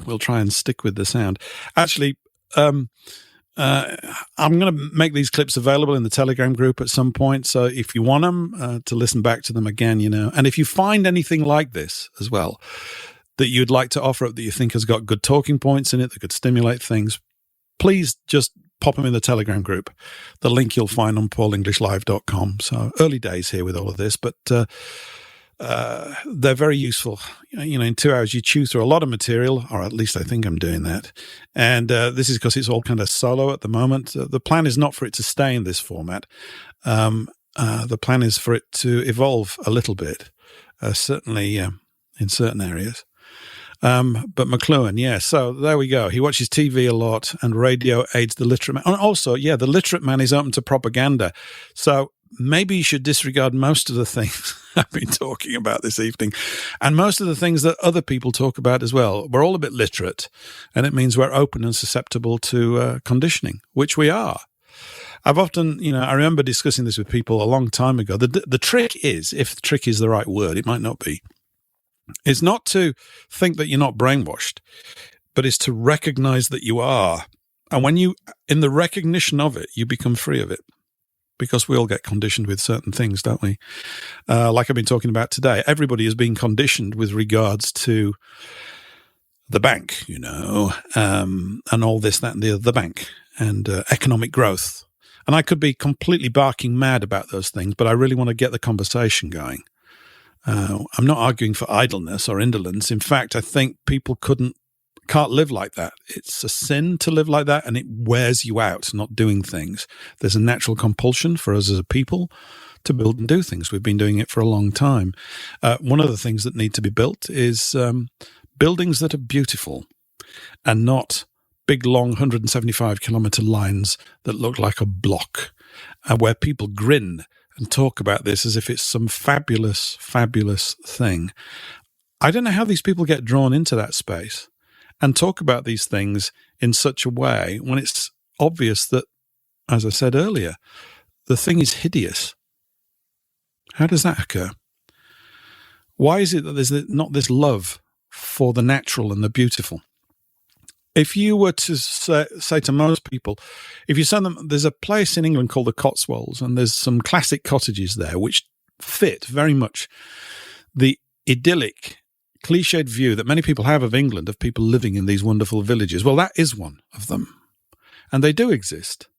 And of course, they don't house a huge number of people, but there's something harmonious and balanced about it. It's difficult for me to forget Hobbiton at the beginning of the Lord of the Rings film.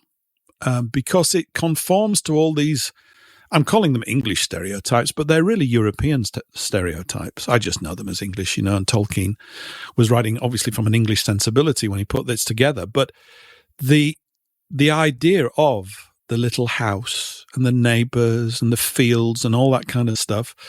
And of course, we've become very detached from that, unfortunately. I was talking about it with someone the other day. I mean, the needs of industry, of course, created cities. But then what were the needs of industry? The main issue, it seems to me, or one of the main issues, is that whenever we make supposedly technological progress, the benefits of that, the vast majority of the benefits go to a very small handful of people over and over again, ensuring that the rest of us supposedly have to keep on working in a capitalist system for a wage to pay our bills to these people. And of course, that laid the ground, I suppose, for communism as some kind of antidote to it. Of course, it's nothing of the sort. Communism is the zenith of capitalist thinking. They paid for it. The capitalists, they all paid for that stuff, Oh, let's have a bit of communism, because then they create a tax-paying base on a nationwide type of basis, that kind of stuff. Before I run out of time, we've got to go about 17 minutes or so, 18 minutes.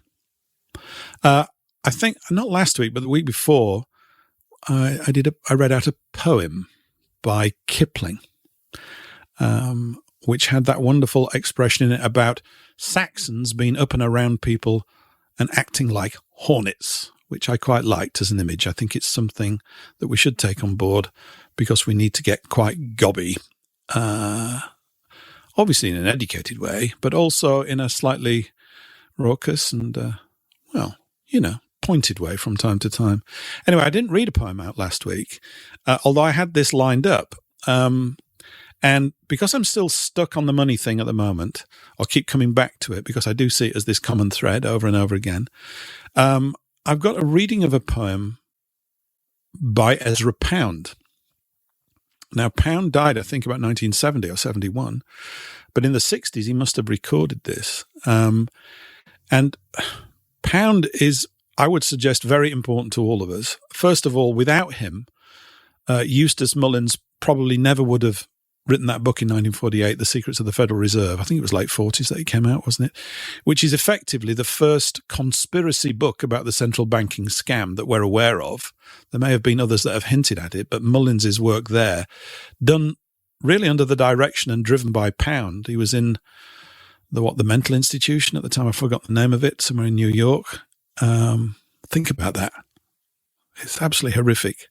Shows you how worried they get when someone who can really think and deal with the issues and has a platform and has a sympathetic ear because of his abilities, which Pound's had considerable abilities, when they get going down a particular avenue. And it's a tremendous, it's a really interesting life. If you think about a man who was a poet and a literary guide, without whom, according to Mullins, Hemingway and several others would never really have made it. I think James Joyce, didn't he sort of work on a lot of his stuff as well? Good luck on that. Because he was in England in the 10s and the early 20s, I think, Pound. So he goes from being this literary, genius almost, this man of considerable literary prowess, into studying banking. So I have him. I wasn't a literary genius because, I'm up to brainwashing, according to McLuhan. So I got brainwashed, unfortunately. But that's a path for you, isn't it? Part poet, part examiner of central banking systems.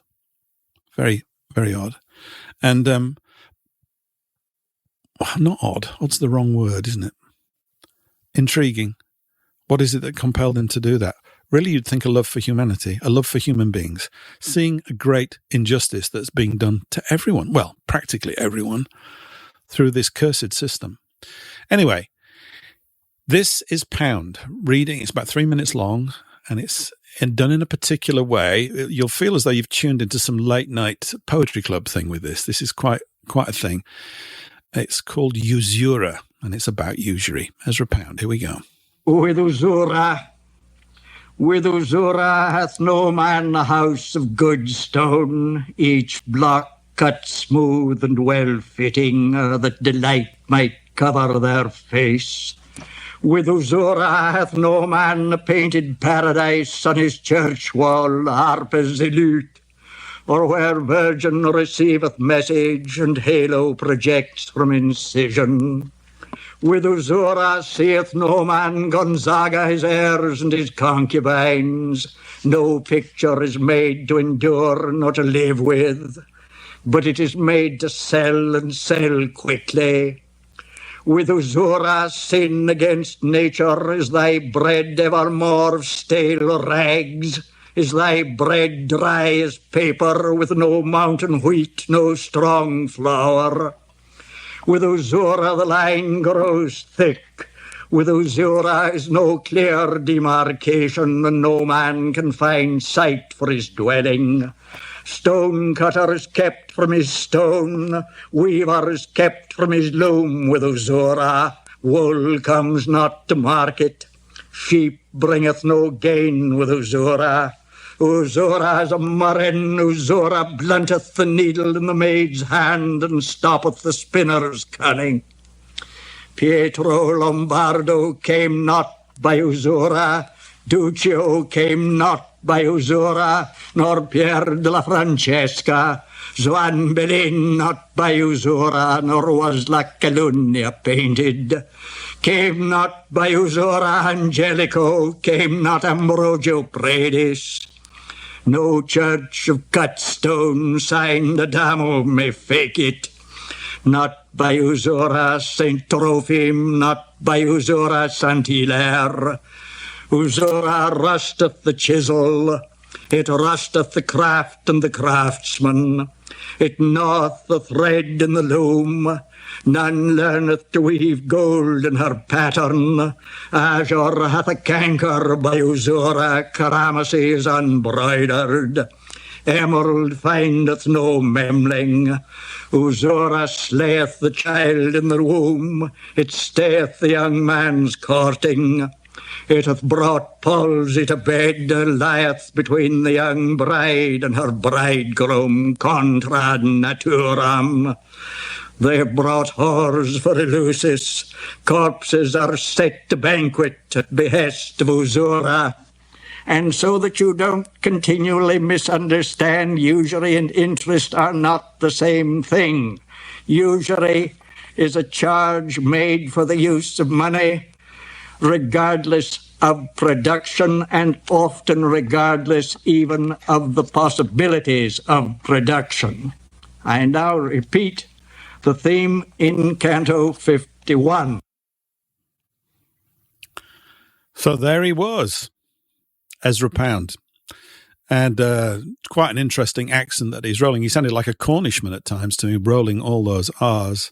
It's worth digging it up and looking at it. What he's going through there is the infectious and deadly results of usury running around in every aspect of our lives. And his comment at the end there is about an unproductive loan, about usury as a charge for money, irrespective of what happened to the outcome. This was Hilaire Belloc's definition of it also. I think it's open to discussion, that. I'm not fully convinced of it. I think that there's other aspects to it, but it's definitely a key part of it. But that's just me. If you want to get a really simple, wonderful book on economics, it is written from a perspective of now over 100 years ago. I think it's 1912 when it was written or something like that. Hilaire Belloc, his stomping grounds were very near where I am. He used to go to pubs that I've been to and everything. And he's the guy that said, England, if you lose your pubs, you'll lose England. Hello, what's going on, right? Can you see it? He wrote a book about economics, and it's called Economics for Helen. Helen being a girl of about 14 years of age, of average intelligence, I think as he described it, to provide lessons in economics for her to understand certain things. It's not very long. I think it's about 120 pages. I got a copy years ago, found it wonderful because I love the way Belloc writes anyway. They have a direct clarity, the people that wrote on both sides of the Atlantic in the sort of mid-1800s through to the early 1900s. It's excellent. Some of the ideas in it are dated and are not necessarily true, but his definition of usury was the charge for the use of money when the money is used for something unproductive. An unproductive loan should not charge it. As I mentioned before, there are other ways of structuring loans. I like the idea effectively that it's a partnership agreement between someone supplying the money and someone supplying the idea, and that that the person who supplied the money is not automatically guaranteed interest on their loan if the business venture that they backed or the individual that they backed fails. Of course, people say, well, surely the people that have the money deserve something back on it. Do they?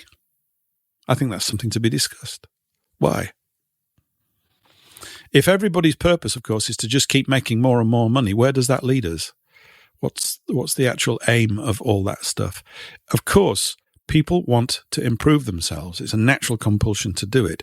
And let's face it, there's an awful lot of improving that we could do. But by the same token, the things that we're kind of irritated about today are these restrictions on the mind space, on the way that we think and operate and do things, delivered to us by people that don't ask us. They don't invite us into the communication space. And this bullying, which is really what we're on the tail end of, is the key part of the problem. So obviously people that are in supposedly poorer parts of the world. I mean, how poor are they? I know in some cases terribly. There is that speech about immigration that we've got kicking around somewhere, that there's literally millions, hundreds of millions are living on something like $3 a day. It must be a little bit more than that now, but it's an in relative terms, incredibly small amount of money. So I'm not saying it's easy ultimately to solve all of these things. And some of the ideas that I mentioned in the previous weeks, such as the ideas of C.H. Douglas, which is social credit, and then you had demurrage, which is the idea of Silvio Gesell, and there are others, right? It's not as if I don't think I'm necessarily championing those ideas. I think they've all got good things in them. Because the interesting thing is that they were nearly all shut down by a much larger central sort of force that wanted rid of them. But it's really to get the idea going that it doesn't have to be designed this way. And if we begin to accept the bankers' arguments, nothing will ever change. And I suppose if you think, well, it's fine the way it is, and we're doing okay, but I would suggest it is not fine the way it is. We have a situation right now where I live. A house was torn down the other day because the occupant, an elderly gentleman, I think, has shuffled. I never saw him, actually. He was a bit of a hermit. Had shuffled off this mortal coil. And so the house has been flattened. They're going to put 2 bungalows up in the same space. It's a normal sort of thing happening all over the place. Although down the road, we've got literally hundreds of houses being put up next to a main road. And it all feels a little bit asphyxiating, that kind of stuff. I'm a NIMBYist. NIMBYism's good, not in my backyard. Absolutely right. If everybody acted like that, people would have to sort themselves out, wouldn't they? But I have no idea what the price of these bungalows is going to be when they go up. £500,000 each or something seems to be the sort of going price. I don't live in a super duper area. I'm just saying bungalows. There's a great demand for bungalows, so maybe 400,000 or whatever. And if you look at what people earn, how are people supposed to buy a house? All of these things, I feel, are just a result of this manipulation of the system from the top. It's almost it makes the acquisition or the saving of money to buy things a kind of meaningless process. There used to be a kind of, at least some kind of basis of grounding with the whole thing. And people used to buy houses, I think, as really into the early 60s, that were valued probably about 3 times their annual salary. 3 times their annual salary, you'd be able to buy a house. So if you're earning, say, £800 a year in 1960, and many people were, that was a good wage, £800 a year, £15 a week or whatever it is, If you're earning that, you could buy a house for £2,400. My dad did. I think he bought our house for £2,000 in 1962. Long time ago, of course. But of course, to me, £2,000 when I was 8 and I was getting threepence, it was just vast amount of money. But yet again, it was just him and his one wage being able to do that. Now, what do young couples, if they're even allowed to come together as young couples, what are they supposed to? How much do they have to earn? They both have to go out and work, and they both have to. What have they got to earn to get a £400,000 house? How does that work? So, Usury, of course, we can thank for most of these things. I think we can. I think we can definitely thank them for nearly all of these things. This sort of distortion of prices and stuff like that. And as I mentioned earlier, if I'm able to get some economically qualified people on here to correct my errant thinking, which I'm happy to do, and to provide a little bit more meat on the bone, then that would be a good thing. And I've got a couple of people in mind. It would be great, actually, to get in touch with Godfrey Bloom, the guy that made the speech earlier on in the EU about the fact that you don't understand central banking. By the way, I've been speaking about central banking now for 3 weeks, I think, on and off in this thing, and even I'm getting a little bit sick of it. It gets wearing, doesn't it, after a while? Because we want to be drawn to some drama. We could throw some drama in. I could do the news thing. We could do that, and I will do that. But I think after 3 shows, and particularly today, with all this wonderful sort of technical nonsense that's been going on, so thank you for staying with it. We've had echoes. We've had feeds drop out. We've had echoes come in and go out. I don't know what's been going on. It'll be time to move things on to other stuff. I'm going to be looking for guests to bring in and to change it up a little bit. My goal was to do this all Billy No Mates for 2 or 3 shows to find out how hard it is. It's not quite what I thought it would be. Some bits are okay. Other bits, I've got big question marks against certain aspects of it. Because it needs to be expanded out to talk about other things. But the last sort of thing I would say for now, as I can see we're about to sort of go to close down in a couple of minutes, is that we've got an immense challenge in front of us. And simply talking about the stuff even that I'm talking about is not enough. I'm really aware of that. Even understanding the historical reasons why we're in the mess is useful, and it's as good use. It's better than not understanding them. But there's other things that we have to do, and it's getting a decision of reclaiming sovereignty, as it were, over our nations and who we are and how things are to be. It's very easy to always take the easy way out, which they will offer us time and time again. You know, I passed a company today on the high street. You may have seen them. They said, WeBuyAnyProperty.com, I suppose, WeBuyAnyCar.com. These are companies over here in the UK. And I've looked at this for about a year. I'm thinking, well, where are you getting the bulk of money to just turn up and buy this stuff? My take on it, I don't think this is rocket science with what's going on with their move towards Agenda 2030 is this. They're out there. Someone's released a few trillion or whatever it is, both sides of the pond across mainland Europe. Let's buy all the properties up. We'll give people money, we'll induce them that way, and the prices of houses will keep going up. They'll own the housing stock, and then you'll be all renting, and slowly they gain that control over that aspect of your life, that you can't own a thing.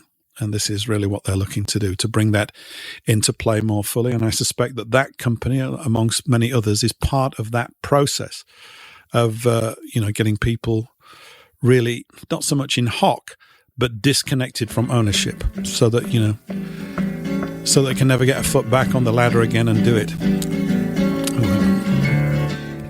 It's a little loud for the end. Okay, so that's the signing out music at the end here from what has been a spectacular technical display of boobery, chicanery and madness. And I have to say, it did kind of disturb my thread. But thank you for bearing with me and getting through the whole thing. I'll check out what's happened technically with the other stuff. I think we're going to have to move to a new streaming provider for next week's show, which I will do. So I'll be back here at the same time next week. In the interim, if you want to hook up on the Telegram channel, just go in there and start throwing songs in. And the more you do, I'll start using them during the show. So that would be good. Hopefully Rumble will work again next week. For those people listening on Speak Free Radio, thank you for putting up with the echo. I found out what that was about too. So that's kind of where we're at. Have a jolly good week. Listen to all your favourite shows. I'll be listening to quite a few. And I look forward to being here next Thursday, free of technical problems. And we'll talk about things other than banking, but it'll probably come back in every now and again for a little while yet. Bye for now.